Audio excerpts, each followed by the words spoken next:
Whoa, your camera looks weird. What happened? Uh-oh. What'd you do? Did you drop kick it? I End of the must year. have. End of the year. Now already getting crazy. Well, welcome everybody to the Crypto Comics Couch podcast. So yeah. This is gonna be awesome. I'm Matt. What? Oh damn. I was about to say, does it feel weird that I let you go without cutting you off, but then I accidentally cut you off? So Peace, this Matt. is our last stream for the year, isn't it? Yay! Just for the year. I'm ready for this year. Yeah. Imagine. As you can see on the wall behind me, I've taken down all the art and I'm going to put it back up and kind of just make it look a lot nicer. So it started to just get a little... Do some redecorating, are you, Martha? Yeah, a little bit. Yeah. That sounds fantastic. I'm trying to find a place for a lamp. I need to make room. Yeah. Gotta make some room. Anyways, what's up, everybody? How's everybody doing? So, last stream of 2021. So, we're going to go over some of the more relevant topics, I guess, in comics and NFTs and everything that we have to do with, and chitter chatter just a little bit about some of that stuff. It's kind of crazy when you think about it. The end of 2021 is here. Yeah, I know. Like, nobody's comes in on chat saying hello, happy last Monday of 20,211. A lot of people don't know this, but Nobody's Illusion has also built a time machine. Goes on to correct that, saying 2021. No worries, Illusion. I'm just. Oh, so no time machine? I was actually kind of excited about that. That would be pretty cool. Illusion says redecorating. Life is like on Mars. Yep. See what life is like on Mars. And we got Leslie coming in on Facebook. What's up, Leslie? And hey, everyone. Hey, what's up, Leslie? How you doing? Yeah, isn't it kind of crazy to think about? Like, the last 2 years blurred together for me. You know what I mean? A little bit, yeah. Like a weird television show that I binge watched for way too long. Yeah. Like that kind of show that you're like, I'm not really interested in this season, but you still keep watching. Right. I mean, there's so many things that happened in 2020 and 2021. Yeah. Yeah, like Australia was on fire. Everybody kind of forgot. I hope it's still there. You know what I mean? Well, let's find out. Sean, are you out there? You still there, Sean? Sean, let us know if you need fire suppressant. Yeah, I mean, we had that was at the very beginning of 2020. Yeah. We had an impeached president that was mainlining bleach. Oh boy! Oh, we're not getting into that. Well, I'm just saying. Like, I mean, Crypto Comics launched in beta in 2020. Mm-hmm. Let's see, and then, I mean, now Nobody's Illusion has built a time machine, which means truly, to me, the only responsible thing to do at that time machine is to go back to like 2008, write a white paper on decentralized funds, and then travel back up to 2021. Think that maybe I'm onto something. Maybe. Because then 2021 comes around, you got a digital wallet that's just packed full, and you can make all sorts of socially irresponsible decisions with your money. Yes. I mean, think about it. What happened in 2021 globally that really changed it from 2020? I mean, we can't even say the lockdowns ended, because I'm pretty sure Canada is still locked down. At least I haven't heard from anybody there in a while. I've been hearing a lot of weird stuff about, with Hawkeye, on Disney Plus, they had plans for, you know, alternate endings, more scenes with Daredevil, stuff like that. But they just couldn't do it because of the travel restrictions in Canada. Yeah, it's been crazy, y'all. But we made it through. I mean, that's what really matters. Yeah. But let's see here. So NFTs blew up in a huge way over this last year. Oh yeah. Yeah, they did. Which is funny because when we launched in beta, nobody understood what an NFT was. We would tell anybody about an NFT and they would just kind of glaze over a little bit and look at us like we were absolutely crazy. And then now NFTs Well, are, let's face it, we are still a little bit crazy. A little bit. But it has nothing to do with NFTs. Allegedly. Maybe a little bit crazy. Oh no, we crazy. You say we crazy? Yes. We crazy. We crazy, dude. We got Jared. Come on. I mean, think about it this way. Like, NFTs are huge now. Comics blew up in a big way over the last year. Oh, like, especially indie-owned. Oh, yes. Yes. I love the way that indie actually kind of emerged as this force to be reckoned with due to the lockdown and everything like that. A lot of the comic book shops, unfortunately, closing, some for good. But, you know, with the rise of, you know, kind of Kickstarter, Indiegogo, it's just been nuts that people are able to actually get their comic book out there that would never have been possible kind of pre-COVID. Well, and now Kickstarter's talking about going to blockchain technology, which is funny because we're like, beat you. You know what I mean? Yeah. It's crazy, man. This year's been nuts. So that's what we're going to do. We're going to go through some of like the top news stories, top elements of this year, and try to separate which ones actually happened in 2021 versus our foggy recollection of the last 2 years. Talk about what we look forward to in 2022. Are we going to do resolution? You want to do a New Year's resolution?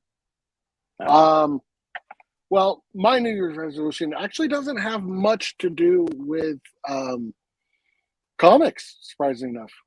So, what is it? Now I got to know. Well, okay. So recently, I managed to hurt my back again.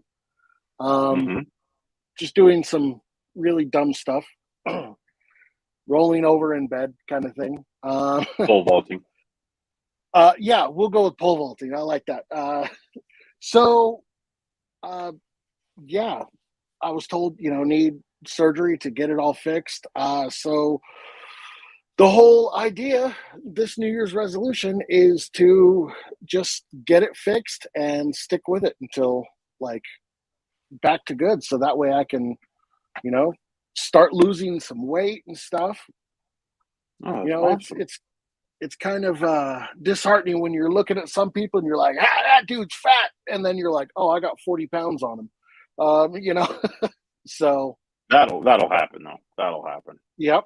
Let me check in with chat here real quick. Nobody's Illusion said, yeah, it tends to do that because of COVID. We're talking about the travel restrictions.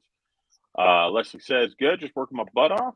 Nice. That's always good. Nobody's Illusion says, no talk about he who shall not be named, please. Hey, we're just mentioning it, okay? That was it, just in passing. It's behind us now. Nobody's Illusion says, the funny thing is I'm watching Doctor Who right now. Oh, so she's probably right into it. Nobody Illusion also says, yeah, where's Jared? We had to put him down. He kept chewing on the furniture. Yep. Couldn't be house trained.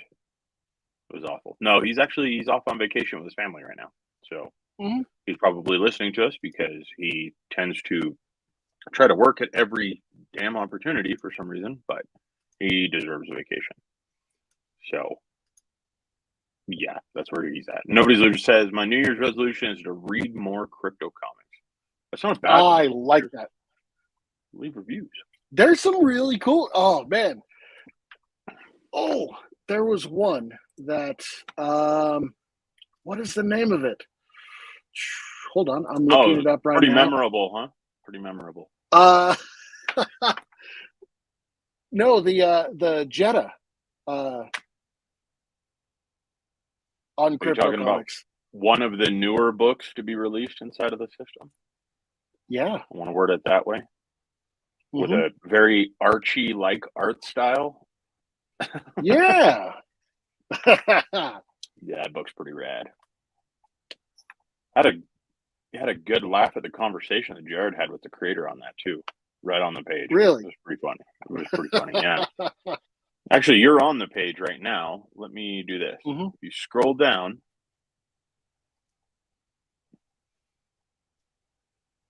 there you go. See, Bug Magnet talking to Jimmy T. Yeah, it's pretty funny though. Oh yeah. Because you can tell sometimes that Jared will recognize something, and he knows where he recognizes it, but he can't verbalize it. This is one of those rare opportunities we have where the creator himself clarifies things for him. I love that about the system. So much fun. That is awesome. I love that on the system you can actually like just chat with the creators. I've done it a few times, and it's cool. Yeah, it's a lot of fun, especially that everybody can get involved in it. I think that's going to lead to somewhere really cool. So let's see here. Let's see, Matt. You say you have an unboxing. You want to do that? Oh yeah. Well, first let's get into your New Year's resolution. Oh, I don't have one. What do you got for us?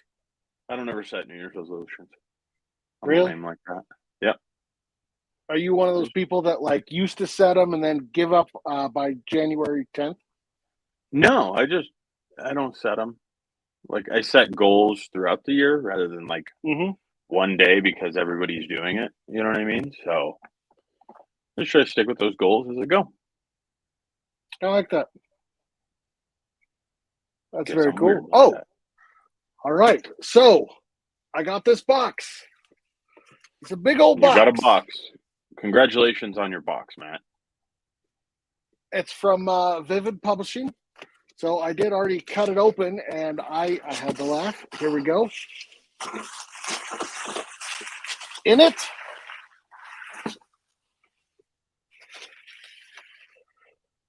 Do those guys pack everything like they're shipping a Sherman tank across? yeah. So I love it. It looks so good. Yeah, for those of you just listening, he's holding up a copy of Volume 5 from Dream Keepers. That is a cool looking book, man. The finish on that cover is awesome. It's a hardcover. Oh, it's so beautiful. It got this nice like chrome on it, and oof. Are you gonna unwrap it? Good. No. It's gonna stay wrapped.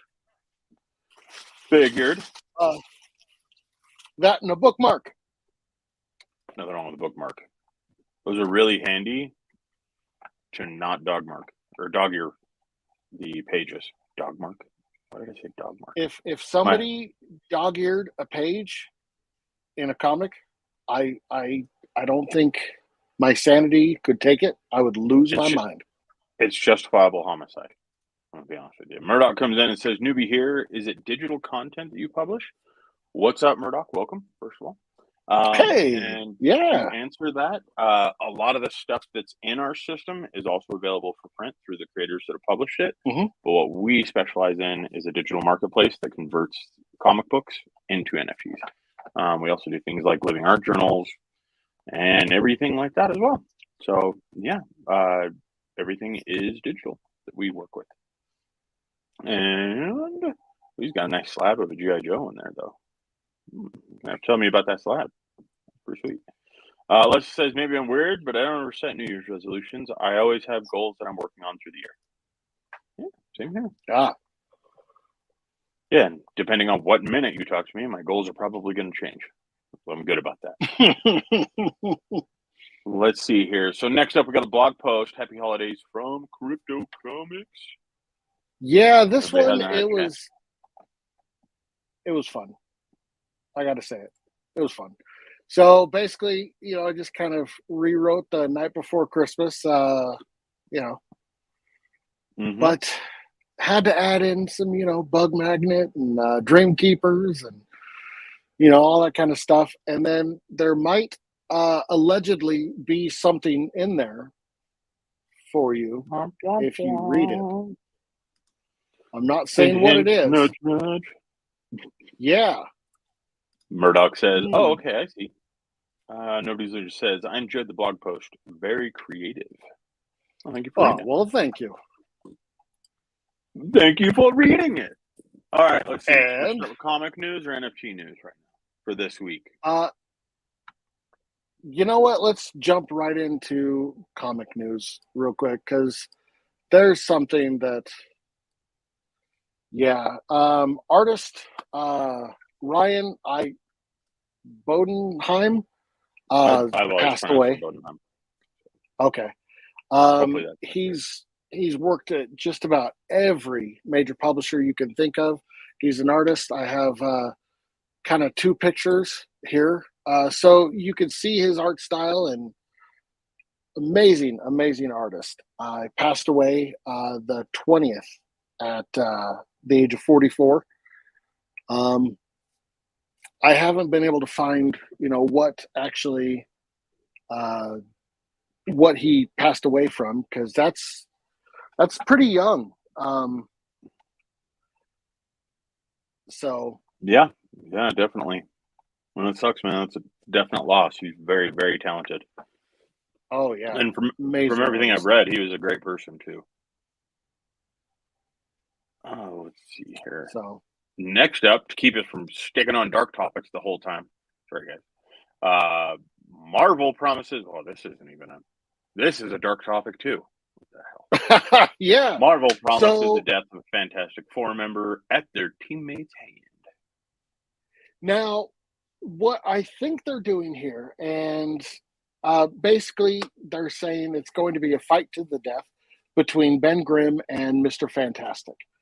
Now, what I think they're trying to do is actually kind of ramp up excitement for the Fantastic Four for the upcoming movie that was announced quite a while ago during San Diego Comic-Con. So it's kind of interesting that the comics by themselves aren't the major selling point of the comics. It's getting interest in stuff like the movies, where they're actually hitting, that $1 billion mark, or toy sales. That's why we see stuff like Young Justice, phenomenal show. It was canceled not because of ratings, but because it wasn't making the toy sales like they hoped. So, well, I mean, what I licensing think is a huge part of any IP, though. So it totally makes sense. It's just a little different now that the movies are successful enough in sales that they're pushing the comics in different directions as far as their storylines and elements go. Yeah, in order to match the, to get that excitement and to kind of match the storylines of those movies. So yeah, I don't know. You think the new Fantastic Four will turn it around for him? Because that's the biggest question. What do you mean, as far as the success of the movies or lack of so far? Marvel has a great track record with their movies. Ever since that, ever since Blade, actually. Licensing out to other companies, they've had kind of hit and miss success. But once they brought it, truly in-house with Iron Man, it's been one successful ride after another. Now, granted, some have been more successful than others. Look at just the Thor series. Number 3 completely dwarfed number 2, but number 2 was still successful, at least enough to get another sequel. So we have movies recently like Shang-Chi and not the Incredibles. What's that group? A group? Why can't I think of their name? You thinking like Avengers? Or are you thinking? No, the Justice League. No. What are you going at with this? Selma Hayek was in it. The Eternals. So Eternals. Thank you. Yeah, you have movies like that. That's on their own, they still did pretty good. But at the same time, when you compare it to other Marvel movies, they just didn't hit those benchmarks. Yeah, but think about it this way. So as an IP overall, with licensing Mhm. included, and we're talking just the financial realm here, you know what I mean? I am willing to bet that if they put out a, just a thing toy, a single action figure, you know what I mean? That single Mhm. action figure by itself probably outsells and outweighs all of the financial gain from the entire Eternals movie. Yeah. You know what I mean? And you're not talking any movie ticket sales. You're not talking about all the additional toys that go along with it. You're not talking about the comics that go along with those toys. You're not talking about clothing sales and additional merchandise, Mhm. masks, all that kind of stuff. Like Fantastic Four, I think, has a larger opportunity just for the marketing aspect of it than just about anything else that Marvel has. I mean, shy of, Agreed. say, Spider-Man, Iron Man, something like that. Mhm. So I think it makes sense that they keep trying to reboot it and keep trying to get this thing to hang. What I wonder though is historically what we've seen movies that really didn't perform up to par. You know what I mean? True. Yeah. So for example, if they did Doctor Doom, and I'm going to say this outside the box here, guys, but if they did it the right way, the way that the comic fans have always wanted to see Doctor Doom portrayed, think of how crazy those numbers would actually be as far as sales from toys, sales from costumes. Oh man. I mean, Oof. everything down Oh to yeah. prints, individual book series. I mean, everything. T-shirts alone would hit over $1 billion. I probably. Yeah, Um. it's. I Oh mean, yeah. I see Fantastic Four as being that platform IP that Marvel has, and they know that if it's done right, that secures the next 4 to 5 years of Marvel. You know what I Yes. mean? We're good Agreed. to go. Totally agreed. Mhm. So Now, I don't know. traditionally, I mean, we've had Fantastic Four movies in the past, as many of you Hmm. guys know. Uh, it all started out, if you search for it online, you can find it was an unreleased Fantastic Four from like, what was it, the You're 80s or talking like the 90s or something '80s like that? one? Yeah, yeah. Yeah, that one was so bad, it was awesome. Okay. Like, I'm gonna be it honest was, with y'all. Like, I am not promoting drinking in any way, but if you're in for a good time, like have a couple of beers and watch that show, you will laugh so hard. And it's not because it's like this awful, terrible thing, but it's because it's so generic. And especially if you're a comic fan, when you watch it and you're just oh, like, yeah. was their budget like $12 for this whole movie? Well, What the hell? here's the thing. They were about to lose the rights to make the Fantastic Four movie unless they actually created a Fantastic Four movie. So, Mhm. what they had done is scrape together basically a couple of bucks and made it one of the cheapest, just outlandishly bad movies. Slapped the Fantastic Four logo on there. The cheesy Yeah, special that one is effects in it's there. rough. And It's rough. that was only made so they could keep the rights and eventually make the movie, well, with the Fantastic Four, with Chris Evans and Jessica Hmm. Alba. So it was never even intended to be released, but you can find it out there, guys, and it is absolutely hilarious. Um, I was at a comic convention and I bought a it was a DVD that had a whole bunch of unreleased movies that were And that is called piracy, which we do not condone, well, and no, no, do not no. ever buy bootleg. Yeah. So Thanks, I Jared. actually no, here's the thing. When I bought it, I didn't realize that, it was just, hey, do you want the Fantastic Four movie? And I was like, sure. And so I gave the guy $5 and he handed me the DVD and I was like, oh, I see what this is. But so I got to watch it, and it was so bad. It was so bad.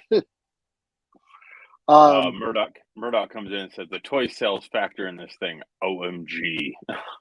But also said that yes. they would read that book. I think the book sounds great. I do. And hopefully it is a great like prequel for everything going forward. I mean, hopefully. If it is, who knows? We'll find out. But I mean, Chimera Dragon Fantastic Fang was was finally, yep. Fantastic Four is finally in Marvel's hands, and so I think this, like you were saying, is going to actually set the mark for future movies. I hope so. I mean, that's me as a fan being hopeful, though. Yeah. I mean, but I'm gonna be honest with you. I feel like they're just gonna run right into the new Spidey elements, and spoiler free here. I think they're just gonna try to call it in as far as why there were other Fantastic Fours, and then they're just gonna say, "Oh, those ones don't matter now. Let's do another one." I think it'll be something introduced in Doctor Strange. I don't know that, but I think that's what they'll do. I think they'll introduce the characters in Doctor Strange. See, I'm hoping they go with a different route and introduce these characters in Ant-Man and Quantumanium. Ooh. Instead of think going something to that outer big, space. You think they're gonna leave that to an Ant-Man film though to make that? Well, I think one that would drive sales for the Ant-Man movie.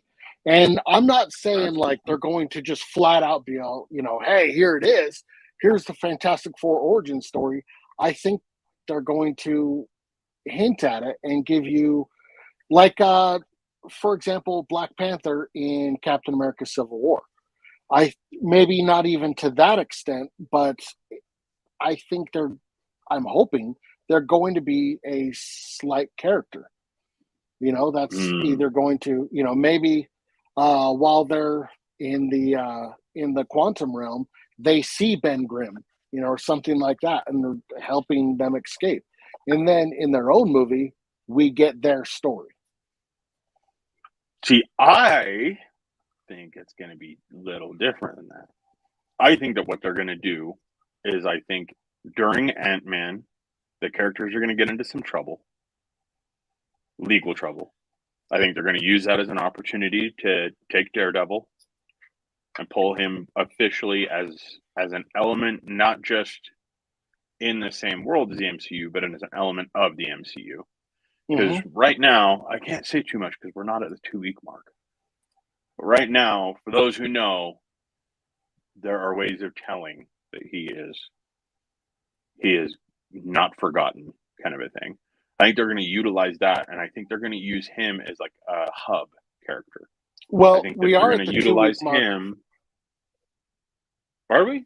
Are we at the 2-week mark? Well, we're at the 2-week mark for the Hawkeye episode 5, which, spoiler alert, we get to see Vincent D'Onofrio just as Kingpin cameo as the Kingpin. Well, what I'm getting at is I think that they're going to use the character of Matt Murdock as a central hub in the MCU, and they're going to utilize that in the future the same way they used Tony Stark previously.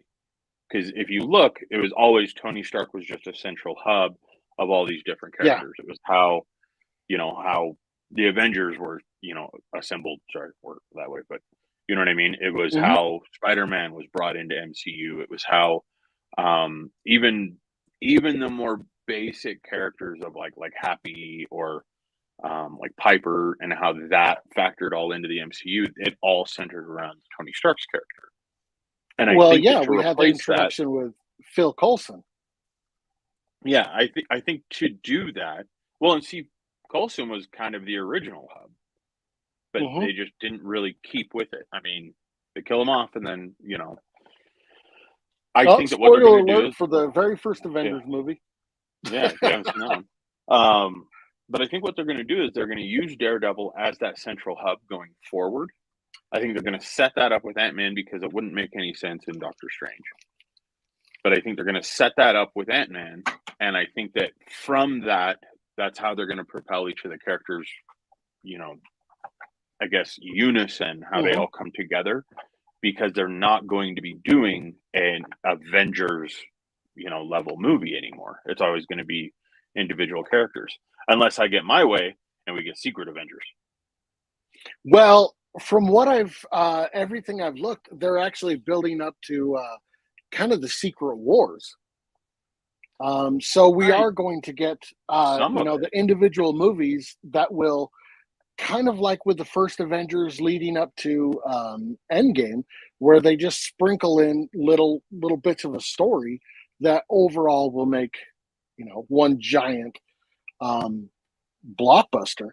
But yeah, as far as Charlie Cox is concerned, as the actor who plays Daredevil, he is signed up. We know he is going to be a major character in the She-Hulk coming up. Mm-hmm. So, I would love to see kind of a Thunderbolts movie where you have where you have Charlie Cox, who's actually, as Daredevil, trying to undo the Sokovia Accords. Yeah, that would be badass. And then you bring in and sprinkle a little bit of Agent Venom, and all us 90s nerds rejoice. Yes. Well, now we do have. Oh, I almost spoiled something. Okay. Frog Toys came in to say howdy. What's up, man? I pulled this up on chat, but I didn't have a chance to cut Matt off yet. So, hey, back at you. Nobody's Legend says hello. How are you today, Frog Toys? Man, I love Dominic. He's a good dude. So let's see. We got to keep going because we're 35 minutes in, and all we're doing is talking about what we think is going to happen, rather than anything from the past year, which is absolutely just like us. So next one up, a long dead classic X-Men returns with a dramatically different look. I'm not entirely sure. Okay, so we got Warpath, who died in Giant Size X-Men #1. Mm-hmm. And he was brought in and then killed instantly. Okay, within the same issue. But his brother has been in X-Force. He's been an X-Men character. Now they're finally bringing him back, which is kind of surprising that it's taken them this long to bring back a long dead character. Unfortunately, here we have the original costume, mm-hmm. and which, if you're just reading, it's pretty dynamic costume. But then we get this kind of generic. Wait, what is this? That's what it's going to? Yeah. No. This is no joke, guys. This is put out by Marvel, where it's this kind of turquoise and yellow generic costume that looks like it belongs with that team of the New Mutants. I mean, it's got that kind of snowflake and vibe to it. The old costume looked like a warrior. The new costume looks like he's breakdancing in a late 80s subway terminal. Exactly. I mean, the only thing I like about it is, hey, he's got combat boots that, are drawn pretty well. Well, I can recognize from the color palette they're pulling from Native American art styles, things like that. I can appreciate that. But I can appreciate that too. But the overall design doesn't make any sense. Yeah. I don't. Like on the front, you can, if you kind of squint, you can kind of see the Thunderbird, look to it. But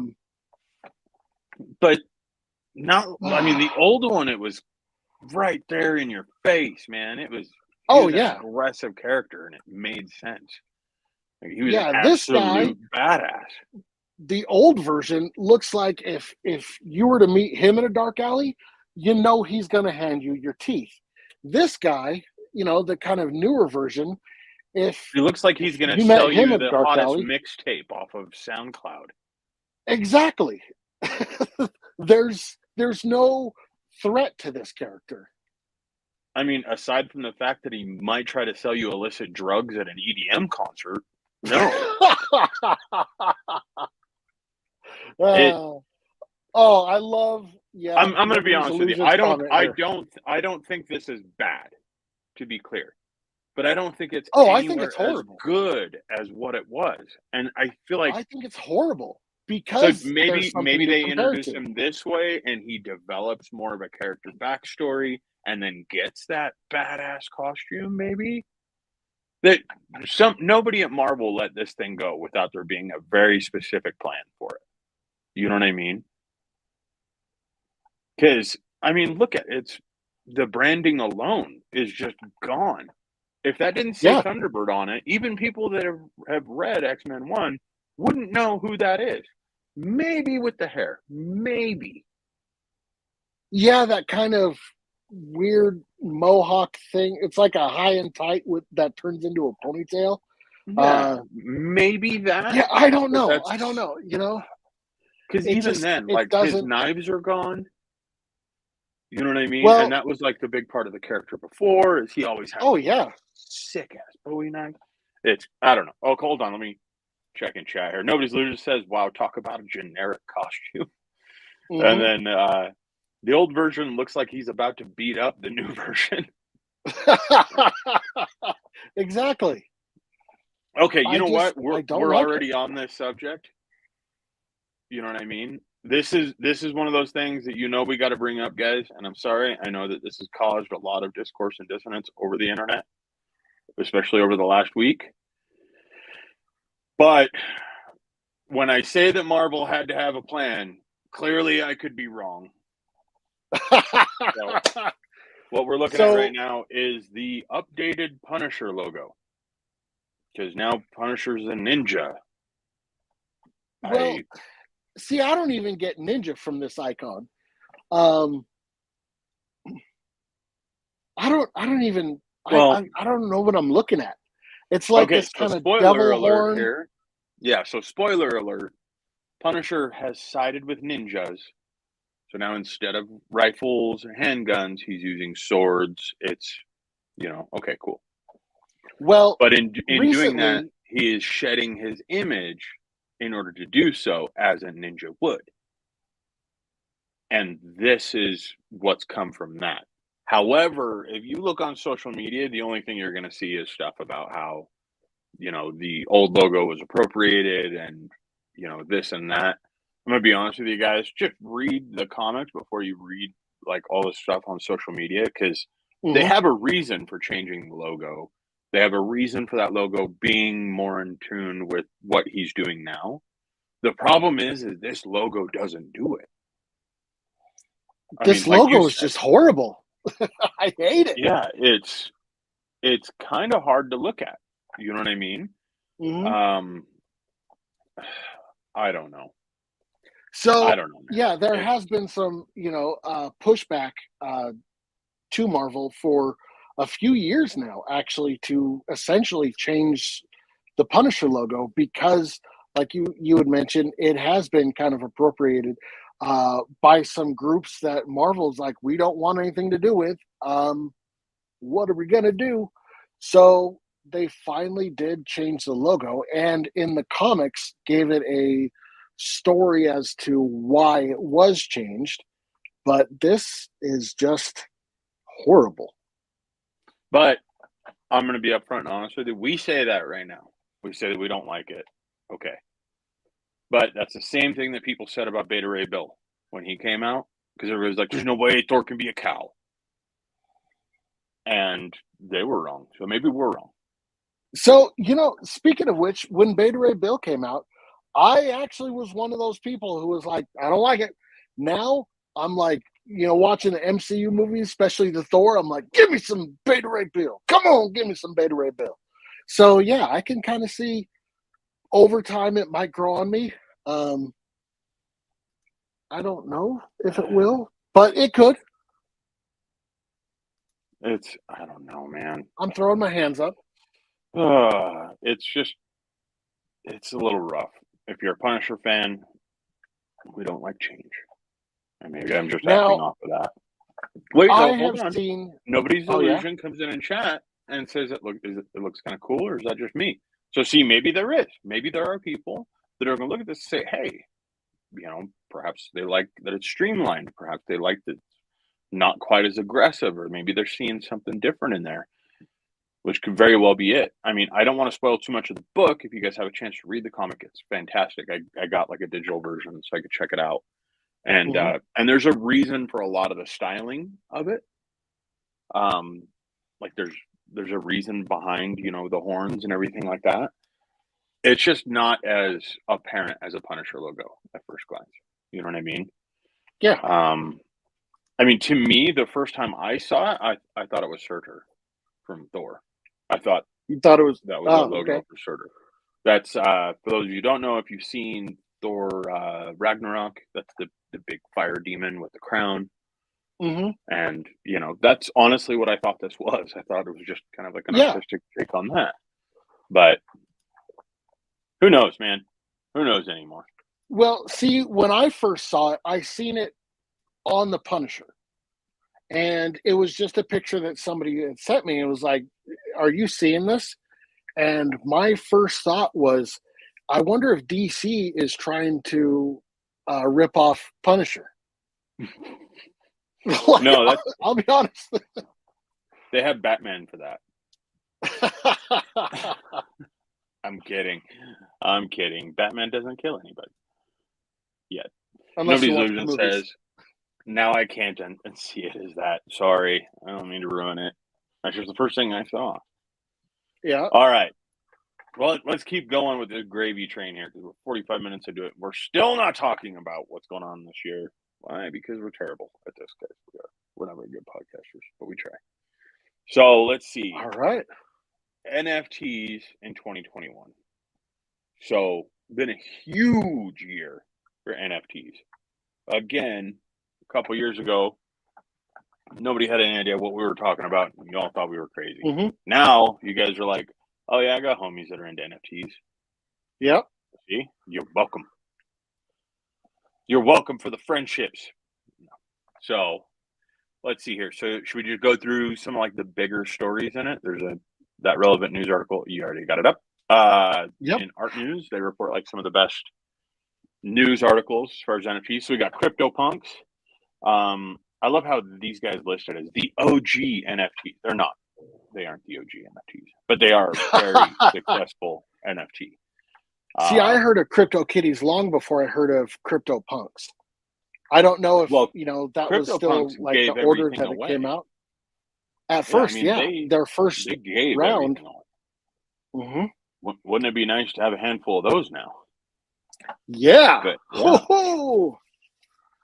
See, when I first heard about it, they had already given away, everything, and now people are actually starting to sell it, and it was on like the third or something generation. So I was kind of a late adopter to the crypto punks, and I saw they're all just 8-bit faces, and I was like, oh, it's like a Mr. T version.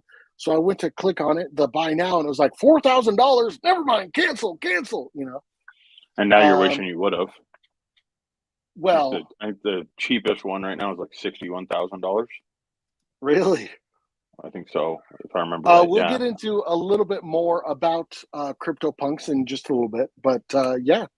So yeah, CryptoPunks kind of hit the limelight. Social media picked up the story. That's where a lot of people started hearing about NFTs for the first time. So yeah, I'm totally thankful for them in that front. But because of that, then I'm going to kind of skip through the story a little bit. You had Beeple with the $69 million sale of his art. His art's super interesting considering Beeple actually does a different element of artwork every single day. He just combined all the artwork he had previously done, sold it as an NFT, and crushed it. I think it was Sotheby's that they did that sell through. You got Nine Cat. Everybody loves Nine Cat. Yeah, I don't see the point in a lot of the okay, now we took a meme and turned it into an NFT and that's selling. And I still don't see the intrinsic value of these types of NFTs. It doesn't offer anything other than just here is like an 8-bit face that does nothing. Well, really. to be fair, if a meme wasn't worth anything, I wouldn't have a job at this point, really. So, But I mean, it's stuff like this that is kind of the inspiration for crypto comics to, we really need to add value to the NFT market. So not only, with the comics, can you read the actual comic, but there's so much other stuff involved in it that it gives it more value versus it's an 8-bit well, Mr. T face a lot for of things that we're $4,000. a lot of things that we're going over right now are things that were relevant in the news over the last year. We're still Yeah. very much in an infancy with the adoption of NFTs. I mean, we Yes. ourselves, crypto comics, have a hell of a lot more to an NFT than just a standardized image or an 8-bit character. And I think that's what you're going to see more and more often, more and more usage of. A lot of people right now are looking at these as short-term investments. The thing is that NFTs, it's not about when anymore, or it's not about will they succeed. It's more about when. I think that everything that Agreed. that you would interact with on a day-to-day, element is going to be an NFT at some point. I think that anything that needs to have a trackable evidence related to anything with a paper trail, for example, is going to be converted into an NFT at some point. I strongly believe that one of the first things we see is car titles and Oh, vehicle yeah. registrations being as NFTs. I mean, the technology is just too profound to not see widespread adoption. I think that what we're seeing right now, especially in art, is just a very basic usage of it. And those who were able to get out in front of this wave are financially benefiting from it. But I think that wave is going to shallow out just a little bit over this next year, and it's going to become more common practice. It's going to become the tide that everyone is used to seeing on a day-to-day basis. See, I'm wondering when the title for your home, because people are actually scammers and hackers are actually going in kind of hacking into banks and claiming somebody's house and then taking a loan out against it, and you don't know that your house essentially was sold until you end up with a bill. Yeah, but there's things like title companies and such that already offer insurance against those things. So insurance, but what I'm saying is I'm wondering when the NFT will kind of become part of the title company's kind of standard practice. I mean, could be. We have another article that we'll get to here in a minute where it actually talks about a real world backed item with NFTs. So I think a lot of what you're seeing now, and you say like that you don't see the value in like an 8-bit character, things like that.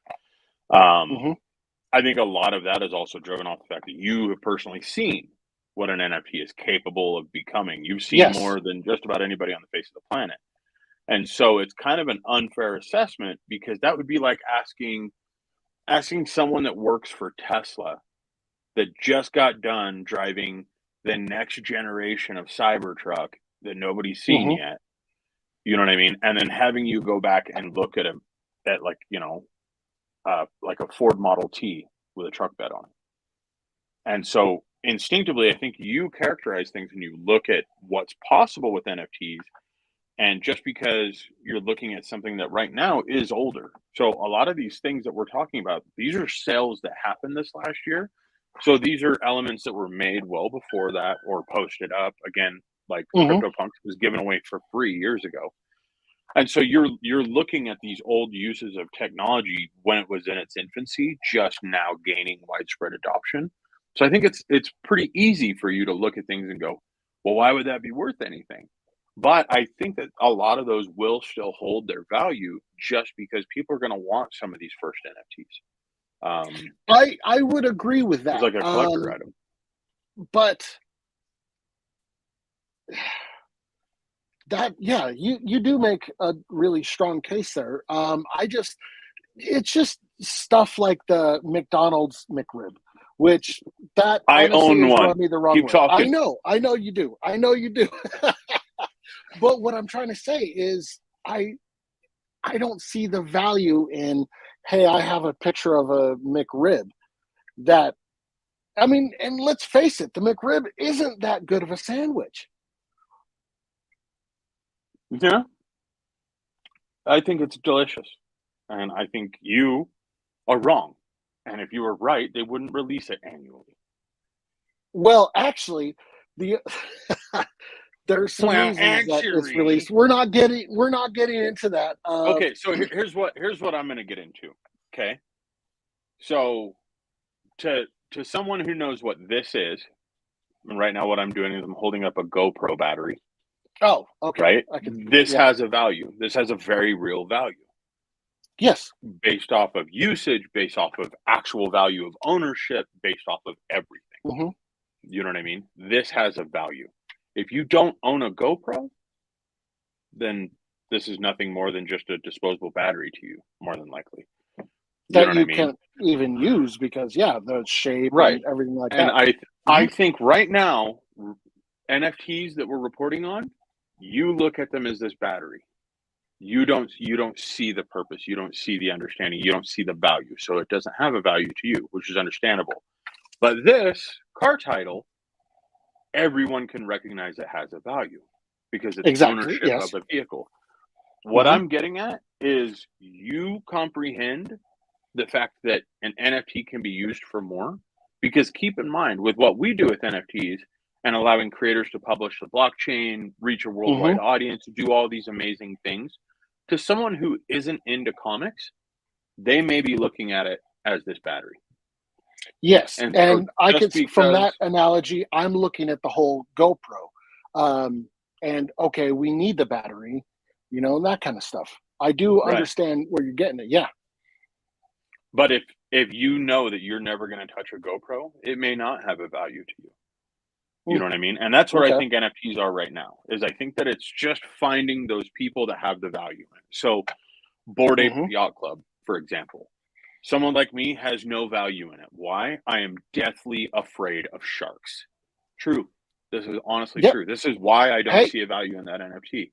Because I would totally even agree if with I you. did own Yeah. one and Steph Curry was like, Fry, homie, let's go meet up on this yacht to have a party, I would say no. I love Steph Curry, but I'm terrified of sharks.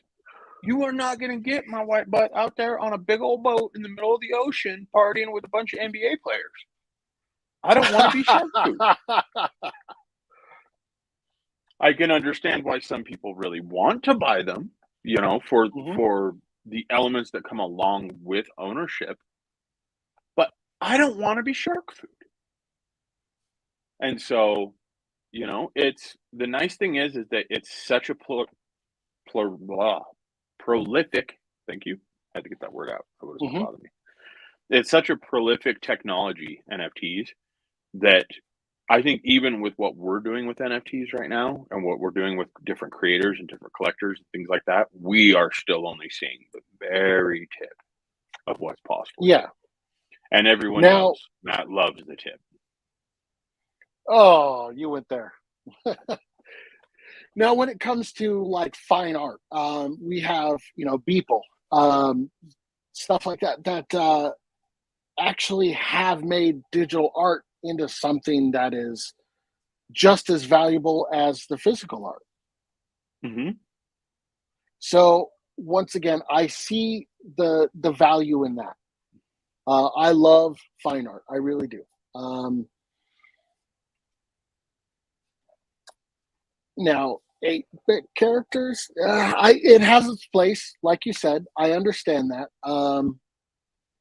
I do look more towards the future when I see the NFTs, and you know what? There will come a day where I'm rich and I will open up my own NFT um, art gallery. I think that would be cool. I was walking around somebody's today in the metaverse. It was weird. Yeah. I'm I talking. legitimately I want did. to open up one in the real world, like have the different monitors, kind of looking, set up like picture frames, and here's the NFT displayed on each individual one. I think that Yeah. would be just cool. Yeah, I've seen a few places But that are doing that already. yeah, the very first one, not to kind of jump stories, but P. Diddy, his house that's now up for sale, it's $14.5 million. It was actually the first one to have um, an art gallery that was specific to NFTs. Ooh. So you just want to be like P. Diddy then? I don't blame you. Well, He's got I some want moves. that P. Diddy money. Yeah. I'll be honest. I wouldn't mind having that either. So All right. that's another thing that's come up over this last year is the social acceptance of NFTs Mm-hmm. and how celebrities have almost become secondary to the NFTs themselves. So we talked a little bit earlier before the stream about Bob Ross and NFTs being offered Yes. of Bob Ross paintings. We've seen, let's see, and I am skipping around news articles here. Sorry, guys, but as we just talked I'm about trying to find the the P Bob Diddy Ross stuff, story right now. we've got elements like Beeple, where Mm-hmm. I mean, essentially now Beeple's become almost a household name. I mean, Mm-hmm. when that $69 million sell went through, everyone was shook. You know what I mean? And so Oh yeah. you're seeing a lot of things now where people are recognizing specific NFTs based off of the branding of that NFT, whether that be the news that you read or real branding that's actually generated by the curators or the creators of the NFTs, Mm-hmm. all those types of things. And I think what's really neat about all of that is the idea that with this coming into comics, with this coming into more media, it allows the creators of that to remain as shadowed or enlightened as they want. You know what I mean? Yeah. A creator like David Lilly with Dreamkeepers that you did the unboxing with. Mm-hmm. David Lilly has that option of letting Dreamkeeper speak for itself in NFT format, whether it be a single image, comic book, audio formats, anything like that, and run with it. And he now has that capability of either being entirely incognito as the creator or right next to it and just as well known as that NFT. And I think Mm-hmm. this is the first year we've really seen that happen. I mean, a lot of people know artists by their work, you know what I mean? Or they know the branding of that artist by their work. So Banksy, for example, or like Oh, Fabiano Pugliani. Banksy had kind of a tumultuous, I can't even pronounce that, year. Um, yeah, just with copyright issues. Mm-hmm. He recently tried to copyright one of his pictures, but he had done so many articles that interviews, kind of, where he was behind the scenes, and uh, he had said so many times that copyrights for losers. And then when he tried to copyright his work, they actually quoted him in the rejection letter. Yeah, but he's also Banksy. So I have a Yeah. feeling he was Oh, doing the copyright for some weird ass reason, anyways. You know, am I being overly cynical in that? Like, I looked at that whole situation and I was like, all right. I mean, think about it this way: Banksy legitimately rented the IP for Disneyland for 5 minutes. Did you know that? no, I didn't. He was able to find a legal loophole where he could rent the IP for Disneyland. And he did so that they could not sue him when he made Dismayland in the UK, which was this like absolutely artistic and beautiful, but Mm-hmm. awful in every way version of Disneyland. Oh, But yeah. he was smart enough to figure out a legal loophole to make it so that Disney, of I mean, of every company, guys, Disney, they have an entire firm of lawyers at their disposal. Mm-hmm. Like, we're not talking lightweight here. We're talking one of, if not the largest media and IP law firms in the world are owned by them, and he was able to find a loophole to make it so that they couldn't attack him. So I feel like him going for a copyright had to have a reason behind it outside of what we would use as standard practice for copyright. I could be wrong. I love Banksy too. I mean, multiple Banksy tattoos here, but Banksy's I feel like there was something else phenomenal going artist. on. I feel like there's something else going on there. Let's see here. So now this NFT, speaking of the happy little NFT from Nobody's Illusion, love that comment. Yeah, Nobody's Illusion says, that's a happy little NFT, LOL. So we have Bob Ross. His paintings notoriously have not been for sale. All of the paintings that he did on his show have been stored and owned by his kind of legacy. So this is the first time you can actually buy a Bob Ross painting that wasn't just a replica. Well, a lot of the paintings or something like that. A lot of the paintings that Bob Ross did, I know he just gave them away as well. Yeah, but these are the ones that are controlled by his estate. Yes. So yeah, it's not every Bob Ross painting. There's this giant warehouse of Bob Ross paintings that what their Otis House is actually doing is turning them into NFTs, and they could be sold. And of course, they're matching the value to the actual painting itself. And here's the thing: if I was to buy one, I could actually sell it, and I would still have ownership of the original NFT until I sold it. And so if I was to sell it to you, Fry, you could actually take it back to the Otis House and say, I essentially want to trade this in for the actual painting. And at that point, they would burn the NFT and you would get the Bob Ross painting. And I love... For anyone listening, when we say burn an NFT, what we're actually talking about is you actually destroy the NFT. The only way to do that is if you are the owner of that NFT. And when you do so, it creates more exclusive numbers for the remaining NFTs. In this case, though, they're going to have one NFT and only one for each painting. So when we say they're going to burn that NFT, that means it will never, ever be allowed again. So that's pretty cool. At some point, you think somebody's going to end up with the last Bob Ross NFT? Think it'll ever get that far? Well, if you remember, did you watch his documentary on how he did his show? I've seen a couple of them, yeah. So for every episode, he actually painted 3 separate paintings.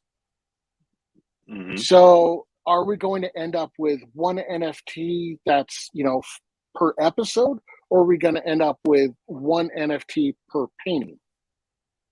I would assume that it's just one NFT for each individual painting that is still, maintained, i.e. owned by his estate. I would assume that's how it would work. But that's a good point. They might only issue one NFT, even though they've got 2 copies of something. That might be their way of ensuring that they can hold on to something. Yeah, they would be slightly different. Each painting, it's him looking at the other painting and trying to recreate it. So, the brushstrokes are going to be different because you're not a machine. The tree might be someplace different, or this mountain scene might not have that one big tree.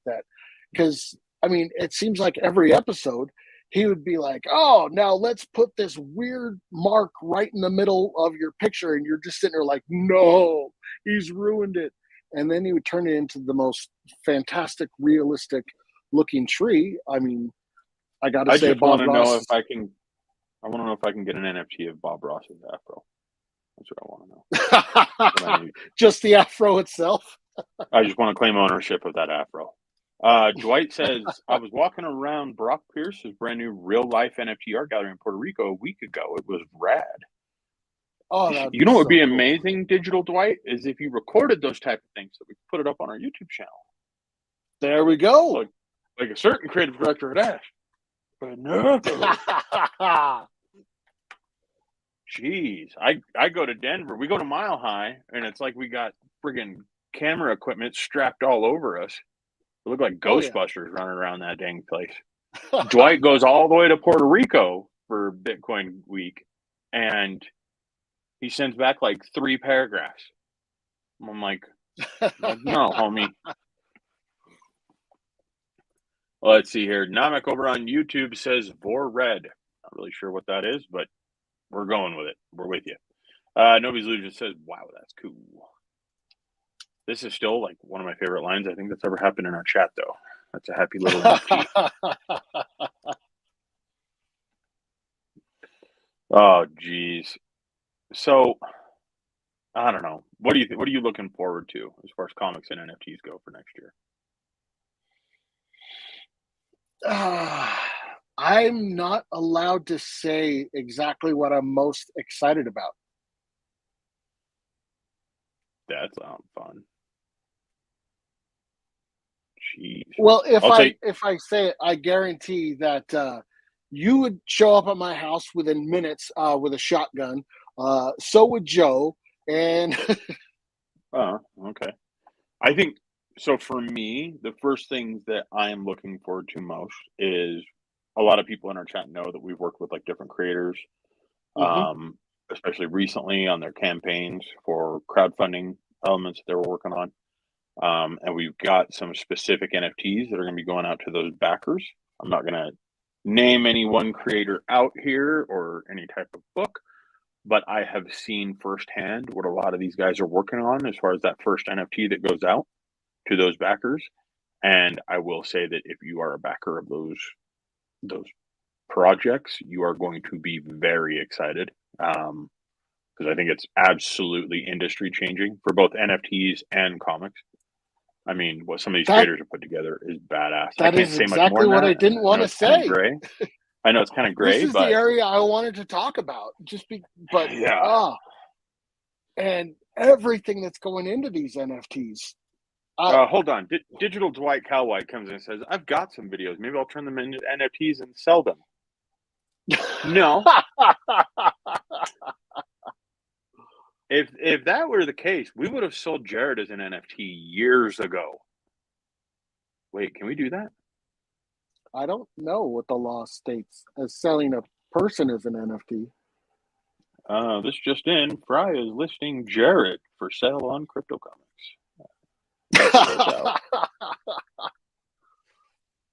I call dibs on this. Oh, man. Yes, we should have had Dwight jump on our show so we could ask him how Puerto Rico was. Since nobody got to see. I don't know, Dwight, you still out there? Join us. Come on. Well, let's see. What else? The other thing I'm looking forward to is I think that, honestly, I think this is going to be the year where, like, creator-owned comics finally have the capability of surpassing mainstream comics. I think this is going to be the year. Maybe you don't see a movie based on Dreamkeepers or Temerity or something like that. But I think this is the year where you're going to start seeing creators get approached by, production companies. You're going to see a lot of elements that surround mainstream comics. You're going to start seeing that around more indie-owned titles. I mean, we've seen it a little bit, leading up to now with things like Umbrella Academy, stuff like that. I don't know. I think we're really going to see it. I think we are going to see more stuff like that, but I think this is the beginning where we're going to start to see it ramp up to where just the comic book market. I think you're going to have the big two who are actually going to be starting to really fight for just the dollar share of the comics because it's going to start to lean towards the indie. I would agree with that. I also think that you're going to see more adoption from the big two of Mhm. indie creators and their stories as well. I think we're right on that cusp where I think that any day now we're going to see somebody that we talk to every single day, like some of these indie creators who just have badass stories. Sorry about the language, but Mhm. they do. They're just badass stories. You know what I mean? I think that just any day now, all of a sudden you're going to see, oh, I'm selling the rights for my story to DC because they want to see it become widespread. And why I'm excited for that isn't that, the creators can't do it themselves or anything like that, but I see a shift in the comic industry from where the big two have always been that very heavy backpack on a creator's back. Mhm. I mean, a lot of people look at things and they say, "Oh, you're an artist that's worked with Marvel and DC and all this stuff," and they don't realize how tedious and how thankless that job really is for those creators. Oh, agreed. I mean, Agreed. Yeah. I think that we're about to see those tables start to turn to where those creators Mhm. are really benefiting off of the things that they are creating. I'm not saying that DC and Marvel aren't going to be benefiting off of it just as much or more financially, of course, but I do think that we're looking at a time where I think Marvel and DC are starting to come up with, come to terms with the reality that the fresh stories just aren't in their bullpens anymore. And if they are, those creators aren't saying anything until their contract runs out. I think that you're going to see things like properties that are on webtoons, like Children of Elder, for example. Mhm. I could absolutely see that IP getting picked up by somebody that just wants to license and publish. You know what I mean? And have that thing turn into the next, Harry Potter type of saga. I mean, See, I'm thinking absolutely, I could see that. Children of Aldair getting picked up by someone like Netflix, especially with the recent success Hmm. with what is it, Arcade? I believe that's what it's called. Hmm. Yeah. I love that series, the artwork, the storytelling, and I think that something like Children of Aldair would be the perfect follow up to that. Yeah, I could see. um, I don't know if I hope that creators actually start retaining the rights to these and start licensing out stuff like you know make a video game of it, make a movie of it, make a TV show, but still retain the rights to the comics. So that Hmm. way, um, everybody gets a chance for that kind of Walking Dead money. I mean, look at what Jonathan Good point. Hickman was able to do. He kept the rights and licensed out everything else, and Hmm. was able to still retain control over those. The TV show, he was like, nope, I get approval for everything. Well, And I dude, think that's that's how what you indie's get going to Star be. Wars money. That's how you get Star Hmm. Wars money. Lucas isn't an idiot. That's why we all know Star Wars, because he Oh, did yeah. exactly that. I think you're right, though. I think it's going to be widespread. Real quick, checking in on chat here. Camara comes in and says, I think I'm pronouncing that right, too, by the way. If I'm pronouncing that wrong, please correct me. So I'll just say Dragon Fang. So much of the Chimera NFT market, Dragonfang. that's how I thought it was, but I just want to make sure. So much of the NFT market right now feels like exploitative speculation and a pump and dump or money laundering by people looking back on how Bitcoin exploded and desperately trying to grab their own piece of that get rich quick pie. Absolutely. That there's Hmm. absolutely nothing at all wrong about that. I think a lot of the NFT market right now is the the thing I will say though is again, I think the NFTs are just in their infancy. I mean, I think that people, Yeah. if I hand somebody a ruler, there are some people that are going to say, "Oh, I can measure something that's an inch long here," and there are other people that can try to figure out how to multiply that ruler and measure a yard.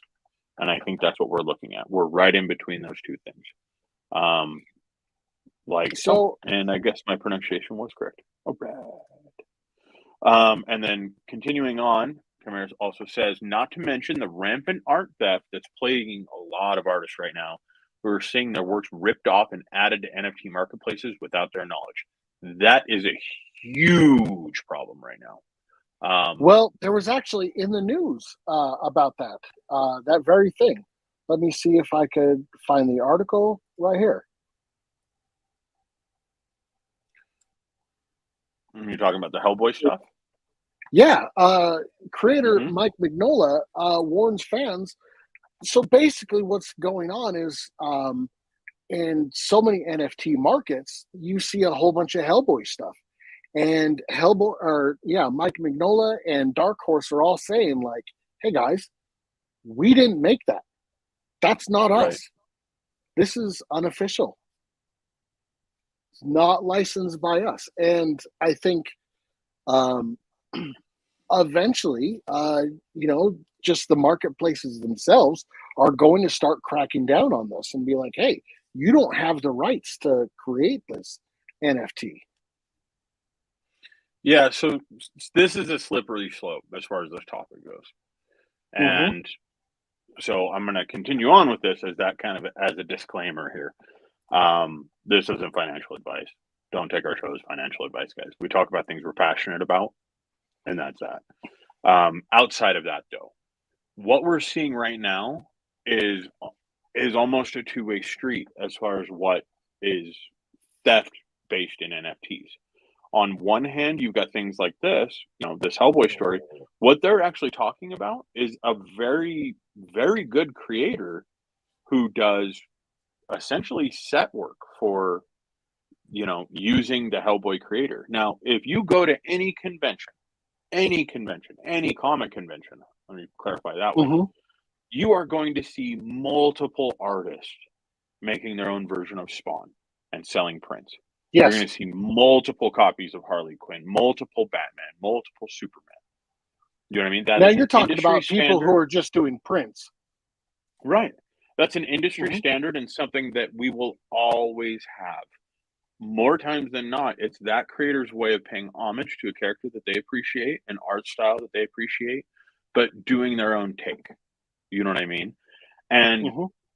where the conversation begins there, as far as theft, is should that be legal for you to sell and financially profit off of using someone else's IP or character in that way?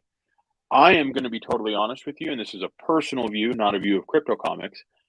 I think that is less of an exploitation and more of really just a fan also being a creator in those circumstances. I think that it's very welcome in comic conventions. I think that especially creators that you see that have like worked on large IPs that continue to make a little bit of money on the side by, Hmm. sketching out those characters, that they absolutely should be able to do so.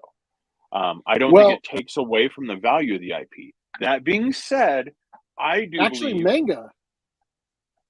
Um, manga is a great one. I manga. What they a lot of like in Japan, it's you have all these people who are kind of taking various manga and recreating, doing their own stuff. The fan art, the kind of fan stories and stuff like that. Hmm. The fan fiction, I should say. Um, in Japan, it's actually considered almost free advertisement. So Yeah. they don't consider that a copyright infringement. That being said, though, and I will say this as a company standpoint, and as my title in the company allows me to, we'll word it that way. Um, Crypto comics, however, we do see that there is a clear distinction and difference Hmm. between fan art and ripping off somebody else's artwork. That is Agreed. an absolutely deplorable thing for anyone to do. I Hmm. think it's unbelievably disgusting on how rampant it's really gotten, to the point that a lot of my favorite creators have to shut down their DeviantArt channels, have to shut down their Reddit threads. You're seeing creators that are scared to post something in a Discord channel because they're terrified that somebody's just going to right click and steal their art and then publish it as an NFT, financially gain off of that, and have absolutely nothing to lose because by the time the creator finds out that they've been stolen, you know what I mean? That money is long gone. There's no way for them to do anything but have that element removed. And Hmm. where I see the problem there, and I understand, where crypto comics sees the problem there is now two people or more are honestly and unjustly being hurt by this. The original creator. Like, guys, creators deserve to eat, man. Like, they do. Amen They to that. Yeah. absolutely do. And secondary to that, the people that have purchased that NFT thinking that they are supporting that original creator, thinking and going out of their way to try to do the right thing and support these creators that we love and adore and follow. You know what I mean? And both of those people are now screwed. And so the way we look at it as crypto comics is there's just a zero tolerance on that. If somebody tries to exploit that with, stealing someone else's art, anything like that, we will shut your ass down so fast it's not even funny. Not even that. We are absolutely going to have a hold on all funds, not overall forever. Come on. But there is definitely going to be a hold, especially on new accounts, that will allow us to ensure that to the very best of our own capabilities, we are ensuring that that creator is making the money that they are owed. Because what you're seeing on a lot of times, these NFT marketplaces that are up right now, I mean, let's be real, there's a lot of money going on in NFTs.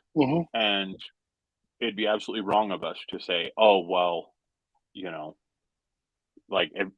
there's not going to be other NFT marketplaces that want to make money off of this. Like, that's a part of this industry. It's a part of every industry. It's a part of art and how art, storytelling, books, everything has always been.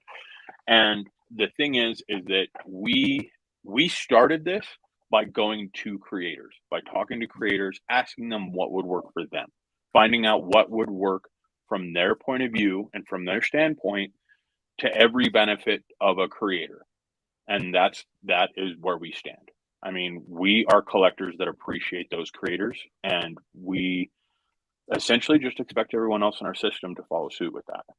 Reason being is, again, those creators deserve to eat. Now, that being said, we've got creators already in our system that financially don't care if they ever make a penny. All they care about is getting their stories out, sharing, what they love to do. And so you have to look at that and you have to understand that, you know what I mean? The elements of crypto comics and the elements of NFT are separate in that realm. We never made crypto comics to sell $400,000 NFTs. We never expect that to happen. Will it happen? It might. I mean, somebody like,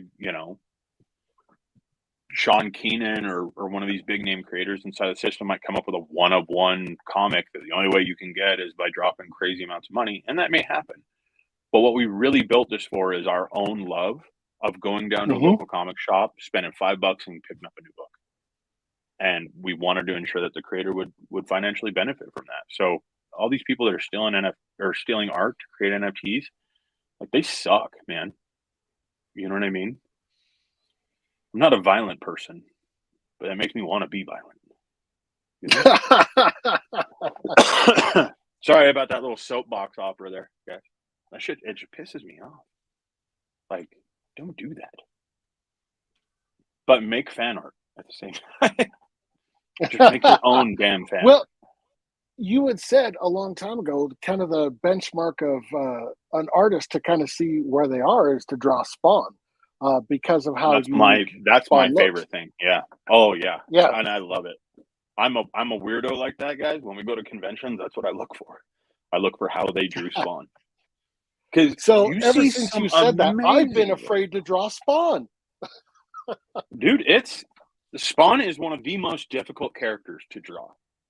I know that from trying it. It is almost impossible to draw in a way that you will look at it and go, this is either what I would expect to see Spawn or better. You know what I mean? And so when you see people with prints, you know that that's how they felt about their version of Spawn. And so I don't know. I love that. That's one of my favorite things. I know we could never sell a book of people's Spawn art inside of the system because of copyright issues. But honestly, guys, go to a convention. That's one of the funnest thing to do. Find your, might not be Spawn. Find your favorite character. I know. I would love to see Stitch Tunes do a Spawn. He did one. I know he did. Oh, he He did did? a Spawn. He did one individual Spawn, and he did one where it was Spawn and Venom, which was awesome. Who was it? I don't remember what creator it was. I was talking to a creator about that. And they had actually said that what they look for is people that will sketch Mario, which I thought was really Really? interesting. Yeah, because it's a character that everyone knows, but nobody can perfect because Mario never originated as a sketch. It originated as an 8-bit figure that just kind of evolved. And so Mhm. it's more interesting to see how their creative mind takes that current evolution or a previous evolution and forks off of that. And I always thought that was really interesting, but I never remember to look for it. Oh, great. And then Nobody's Illusion comes in chat and says, noted. Now I'm scared to draw Spawn. Thanks, Bry. Don't be scared of it. Like, that's the coolest thing about it is you get to see, you can pick up somebody's personality when you see how they draw Spawn. Like, there's a creator in our system that I literally followed all the way around a convention just because I liked his Spawn so much. Ended up, he's got a really cool comic, but it's not live in the system, so I cannot say who it is or what the comic is, but he does a really good Spawn. For those of you who are really eagle-eyed, it's the one and only comic that's behind me hanging on the wall that is not currently in Crypto Comics. So, well, if you were somewhere else. blurring your background. Wow, that happens. Chimera says, props to Crypto Comics for using the concept of NFTs in a way that does not seem utterly deplorable and focuses on supporting the original creators. Thank you. You know what? Appreciate as long that. as you're cool with it, Chimera, I want to use that as a testimonial and put that on our homepage. That's awesome. That's like the one time somebody's looked at us and been like, they're not all that bad. I don't say that. I shouldn't say that, I guess. Like, people look at us and say that, but not like Joe or David or anybody we work with. Just the morons that are on the live stream. I usually get people coming up going, it sounds like your face, his voice, and vice versa. Yeah. I don't have a good face. That's true. Oh, Chimera says Crypto Comics using the power of NFTs for good. Oh, we tried. I'm gonna butter up a little bit. All right. So here's what I'm gonna do. We're gonna close this stream out here pretty soon, but I want everybody to let us know what comic or book are you looking forward to most in 2022? Like, what is everybody looking forward to? Do you have one, Matt? Yeah. So top two, I'm a character in that, and it's a little bit down the line. So I'm waiting to actually be introduced, myself and Cadence, in the top two series. Ooh, very cool. I am actually, this is going to sound like totally weird. I'm going to be honest with you guys. I am looking forward to, well, I was looking forward to something else, but I got hit up on Facebook Messenger by Tom Rapka, and he shared with me an image out of a new book that he is working on that's slated to come out like late 2022, where all of the art is actually paint. Everything is painted. Really? Every single panel that they're doing is. So we're going Alex Ross style, huh? Like total acrylic, and very well done. I don't know this for sure, but it almost looks to me like what they did is they did paint for the bold colors. You know what I mean? Mm-hmm. And then for shading, like they've used airbrush. And that's just me saying that off of only seeing one image. So I could be wrong, but it was enough that I was like, oh, this is going to be cool. This will be something different. Alex Ross would be the last time I think I ever saw, and even then, he just does that with covers, right? I don't think he ever did a whole book. Yeah, Marvels and Kingdom Come. They were all paintings, every panel. Was it every panel? Mm-hmm. This looks now, once you got into like the JSA stuff, that was just the covers, and then it was another artist altogether that did the interior work. But yeah. Yeah, it's I don't know, man. I'm looking forward to that, I think, the most, just because I think that's just gonna throw everybody for a loop. You know what I mean? Like, Tom's a great dude, but he's not super well known in the industry. I think that's gonna be the book He should that be. blows up for I him. mean, the Book of Sarah. I mean, Aurora. He really should be more well known. Oh, here, this is a good one too. Nobody's Leader says more temerity. Of course, everyone wants more temerity. Let that be known. That flag gets raised right here. Rose Kirby says, "Hi, good morning, lads. Want to say something to your voice, Hey, Rose, I love you." it's Rose. How's it going, Rose? Speaking of the comics on the wall behind me, this one right here actually has a post-it note on it that says "From Rose Kirby." Still, I'm never taking that post-it note off. That was really cool. You know, Kamara says, "Oh, go ahead." I was gonna say that was my very first metal cover ever. Was from Rose Kirby. So thank you again, Rose. Very cool.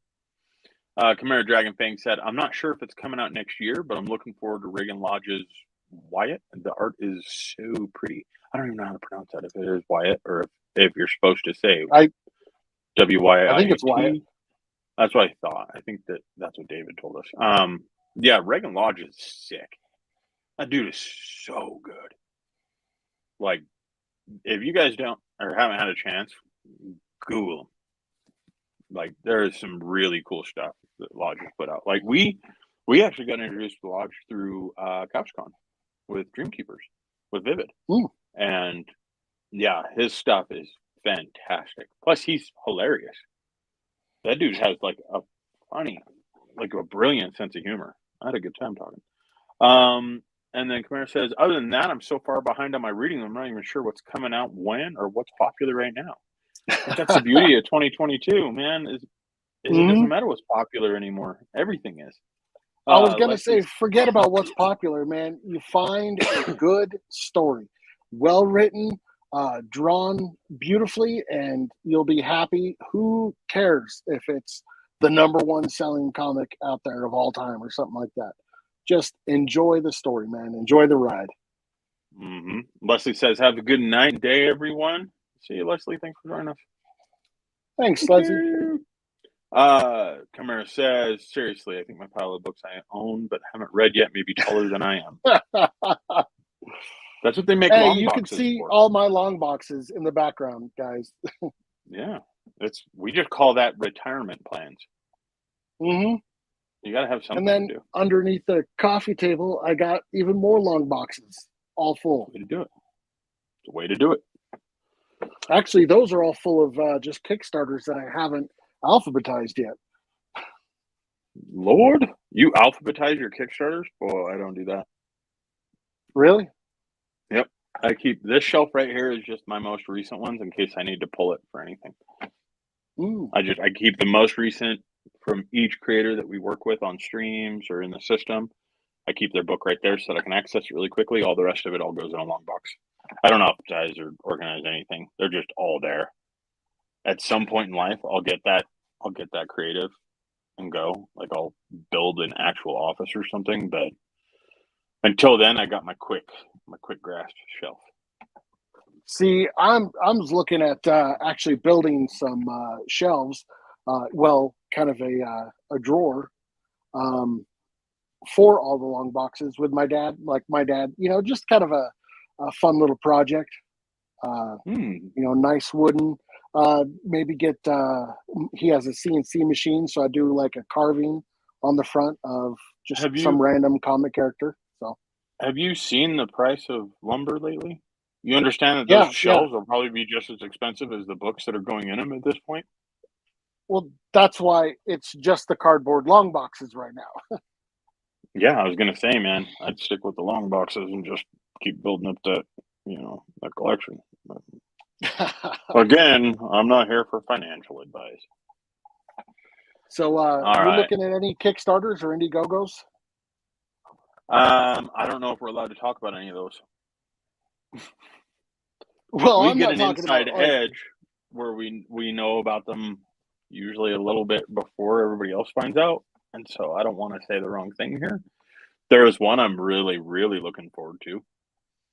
that is Which going one? to be on our stream, actually, I think next week. Oh, I gotta look at the schedule. But I need to make sure of that.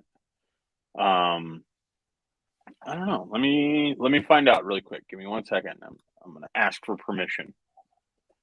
You know what I mean? So, with the Kickstarters and Indiegogos, we don't just support.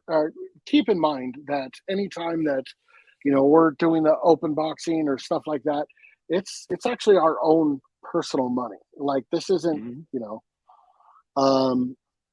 so it's not just crypto comics or creators that are in the crypto comic system that we support. It's kind of all indie across the board. So I just got confirmation that I am allowed to say it. I'm looking forward to Bethelium from Vivid, which we get to do a launch with next week. I think that's going to be sick.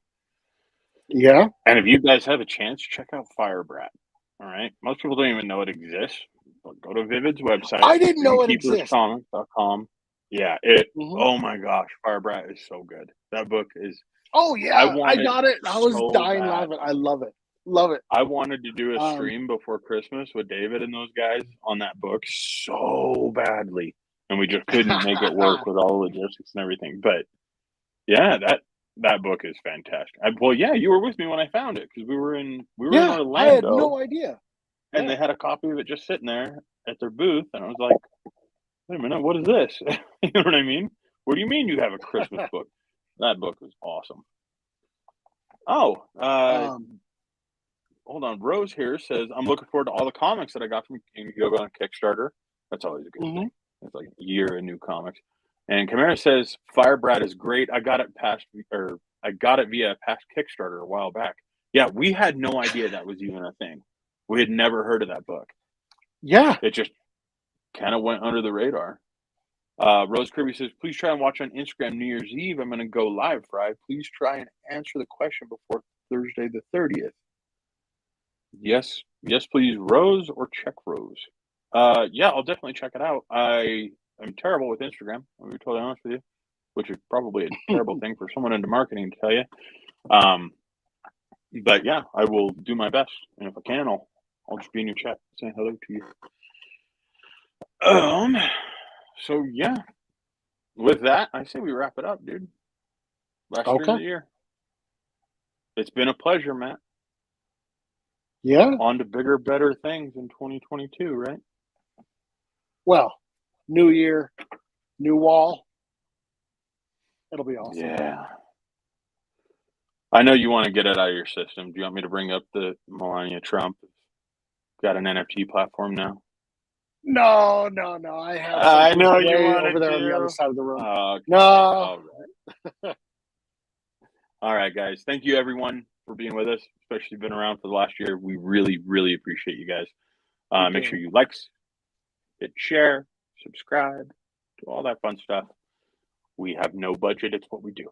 We're not supposed to say that, but yeah, thank you guys so much for being active in the system, for being active in our chat, for watching these ridiculous streams. We really, really appreciate you guys.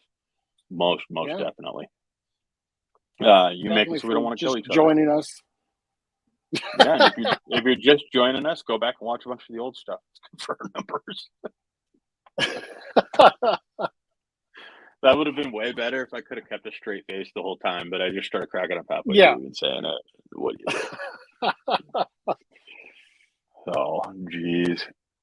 Oh, Camara says, "I can't drop in for the streams as often as I would like because of time zones." Well, good for you, because we're going to actually start doing more pre-recorded content next year rather than live streams, all the time. We're going to still do live streams. Don't take that the wrong way.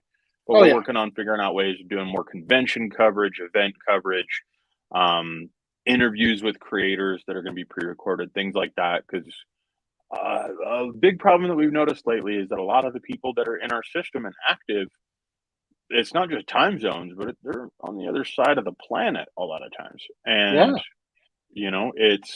it's getting to be the point to where we need to make it so that it's more convenient for you guys to check these things out rather than have to kind of be part of the live stream in order to be part of the chat and stuff like that. And so what we're looking at doing is doing more pre-recorded content and being just super, super active inside of the comments. So yeah.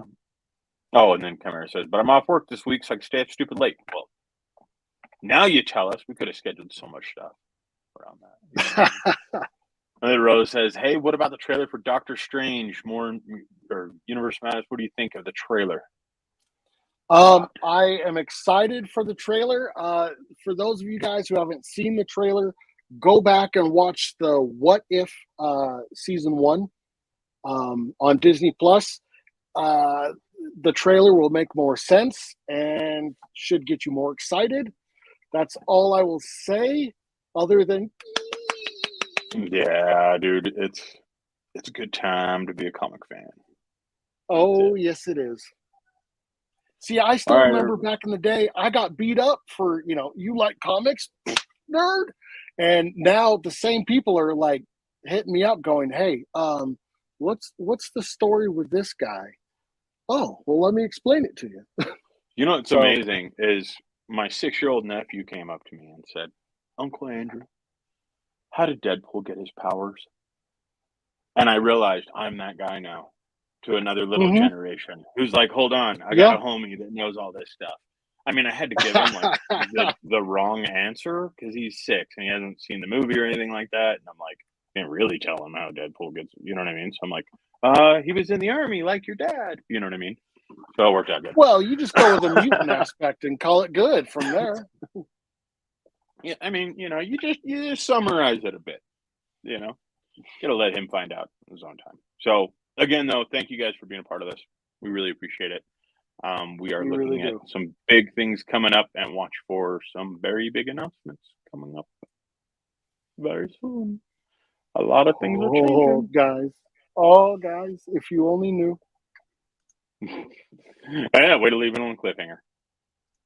You know what I mean? I almost feel like. All right, I got to tell everybody. I got to tell them.